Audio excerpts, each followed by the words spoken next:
paramita, de cette rive, on passe à l'autre rive. Le sutra du cœur s'appelle aussi prajna paramita, signifiant par là que l'obtention du prajna entraîne la possession des paramitas. Tel est l'intérêt du prajna. Que signifie paramita? C'est un mot en sanskrit, une expression familière qui peut être traduite en chinois par bien ou c'est fait.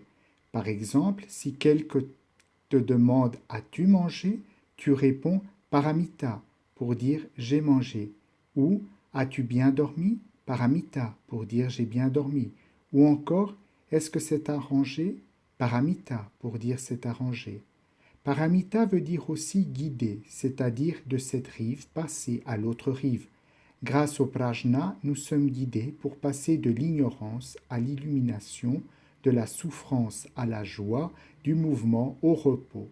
Avec le prajna, il n'y a plus d'ignorance, de souffrance, de trouble dans la vie. Il n'y a plus qu'illumination, joie et tranquillité.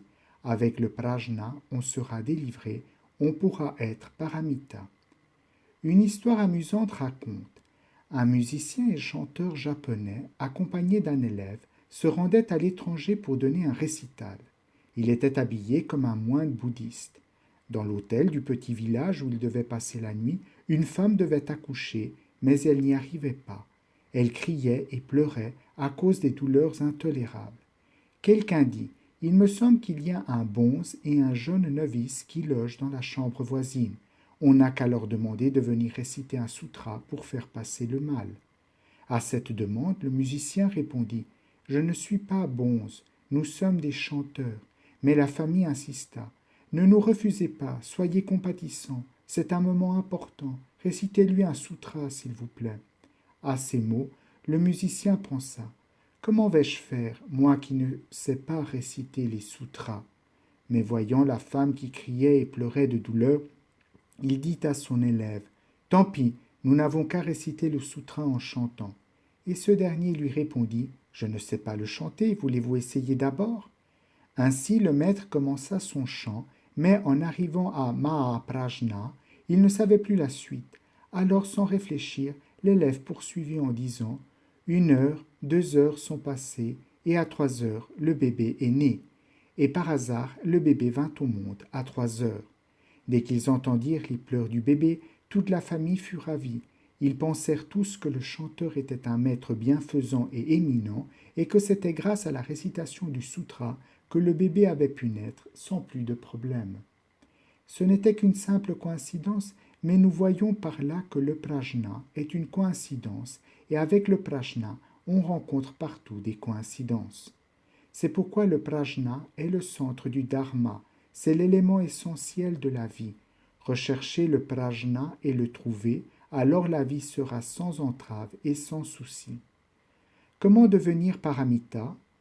Nous voulons passer de l'ignorance à l'illumination, de la souffrance à la joie, de la perturbation à la sérénité, du klesa au nirvana. Nous étudions le bouddhisme avec pour objectif de devenir un jour Bouddha, de nous libérer de toutes les afflictions, de nous libérer de la vie et de la mort, c'est-à-dire d'être paramita. Voulez-vous devenir paramita?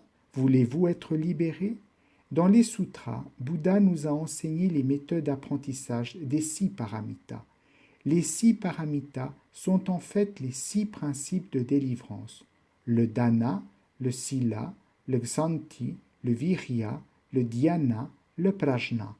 Peu importe la méthode choisie, tout peut nous rendre paramita. Les 6 paramitas sont les pratiques bodhisattva du Mahayana. Certains se demandent pourquoi les 6 paramitas paraissent-ils si simplistes. Le dana, même les non-bouddhistes le pratiquent et les autres religions le encouragent également.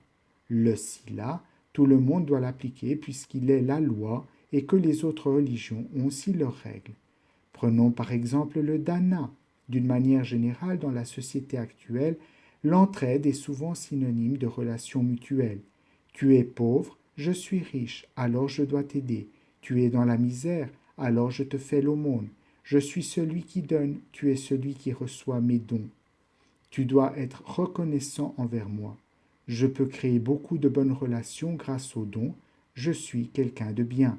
Quand j'aide beaucoup de gens dans la société, car il est dit que aider les autres est la racine de la joie. Ou encore, tu es gentil avec moi, alors je te le rends. Je t'aime bien, je te respecte, alors je t'aide. Tout ceci compose le dana mondain. On y trouve les concepts de moi, les autres, riches, pauvres. On l'appelle le dana avec apparence. Le dana du bouddhisme est sans apparence. C'est pour cela qu'il est appelé dana paramita. Le dana avec apparence a aussi des vertus, mais elles restent minimes à ceux qui le pratiquent, ne reçoivent que des mérites divins et humains. Dans le sutra du diamant, il est dit, si une personne pratique ce sutra, ne serait-ce que 4 vers, et l'explique aux autres, ses mérites dépasseront ceux de la personne qui pratique le dana, avec les 7 joyaux des 3000 univers, le Trichilioscum. Et pourquoi? Parce que les joyaux sont nombreux, mais restent toujours en nombre limité, alors que le dana dharmique est illimité. Par exemple, je te donne 10 000 yuan, tu ne dépenses pas tout aujourd'hui, mais demain ou après-demain, tu finiras par avoir tout dépensé. Et c'est encore une autre affaire de savoir si ta façon de dépenser est consentie, par exemple. Tu l'as assimilé et tu as compris l'importance d'être patient. Et cette pratique et cet esprit d'endurance t'accompagnent cette année, l'année prochaine, dans 5 ans, dans 10 ans, dans 50 ans et même dans tes vies futures. Ces mérites et ces intérêts, tu ne les useras jamais. C'est pourquoi le dharma peut être pour les hommes d'une immense utilité.